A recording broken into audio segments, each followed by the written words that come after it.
আজকে আনুষ্ঠানিকভাবে সংবাদ সম্মেলনের মাধ্যমে আমাদের পুরোলা সর্বস্তরের ট্রেন যাত্রীবৃন্দের আয়োজনে যে কর্মসূচিগুলো ঘোষণা করা হয়েছে বা আমরা যে ঐক্যমতে পৌঁছেছিলাম যে দফাগুলো আমরা প্রাণের দাবি হিসেবে আমরা উত্থাপন করব, সেই দাবিগুলো আনুষ্ঠানিকভাবে প্রকাশের জন্য আজকের এই সংবাদ সম্মেলনে উপস্থিত শ্রদ্ধাভাজন পুরোলা উপজেলা পুরোলা প্রেস ক্লাব পুরোলা এবং বিভিন্ন সংবাদ মাধ্যমের সাংবাদিকবৃন্দ সহ পুরোলা সর্বস্তরের যারা উপস্থিত আছেন সবাইকে আজকের এই সংবাদ সম্মেলনে উপস্থিত হওয়ার জন্য সাধুবাদ জানাচ্ছি।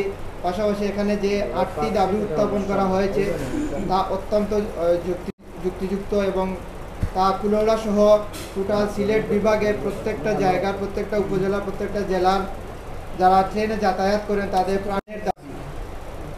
এই দাবিগুলোর সাথে প্রবণ ভাই যেটি বলেছেন, ট্রেনের টিকিটের স্বল্পতা, 10 দিন আগেও যেদিন টিকিট ছাড়া হয় 10 দিন পরের টিকিট 8টার সময় ছাড়া হয়, 8:10-এর টিকিট পাওয়া যায় না।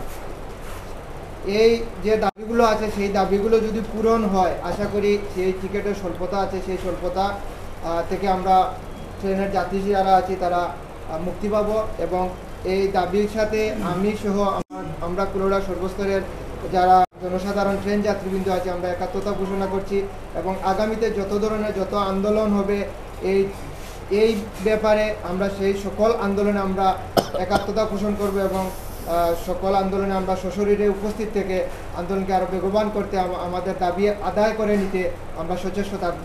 এটাই আমি এখান থেকে বলছি। ধন্যবাদ সবাইকে। আসসালামু আলাইকুম।